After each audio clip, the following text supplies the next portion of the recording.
Le baptême, ça change quoi dans la vie?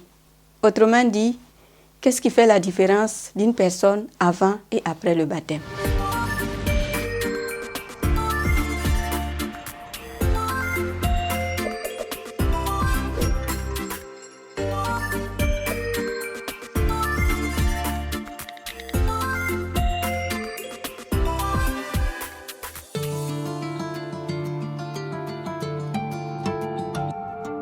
Pendant la célébration du baptême, il se passe beaucoup de choses entre les célébrants et les baptisés. Rejetez-vous le péché pour échapper à l'emprise du péché. Rejetez-vous ce qui conduit au mal. Les baptisés s'engagent à rejeter le diable. Ils s'engagent à rejeter leurs péchés. Ils s'engagent à suivre Jésus et ils confessent leur foi, cette foi qui est celle de l'Église. Ils s'engagent à suivre Jésus. Suivre Jésus veut dire être son disciple, marcher sur ses pas, s'engager, œuvrer pour le bien de tous, vivre dans l'amour comme Jésus lui-même l'a recommandé. L'exemple du bon samaritain que Saint Luc nous donne dans son évangile est très parlant.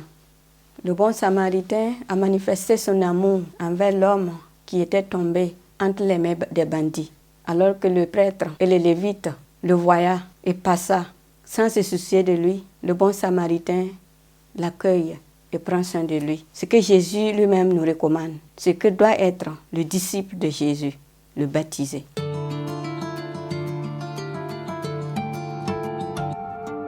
Après avoir reçu l'eau du baptême, le baptisé est marqué par une huile sainte qu'on appelle le saint crème. Et le prêtre dit: Le Dieu Tout-Puissant, Père de Jésus le Christ, notre Seigneur, vous a libéré du péché et vous a fait renaître de l'eau et de l'Esprit Saint. Désormais, vous faites partie de son peuple. Vous êtes membre du corps du Christ et vous participez à sa dignité de prêtre, prophète et roi. Dieu vous marque de l'huile du salut afin que vous demeuriez dans le Christ pour la vie éternelle. Amen. Par la grâce de l'Esprit Saint, le baptisé devient prêtre, prophète et roi. Prêtre pour prier pour le monde, prophète pour annoncer l'amour et dénoncer les injustices, roi pour se mettre au service de tous. Le baptême ouvre la voie à toutes les grâces. Parce qu'après avoir reçu le baptême, je fais partie de la famille des enfants de Dieu, appelés à vivre de la vie même de Dieu, en étant le disciple du Christ et en étant sel et lumière pour le monde. Je suis appelé à vivre dans cette posture qui nécessite une conversion quotidienne et perpétuelle.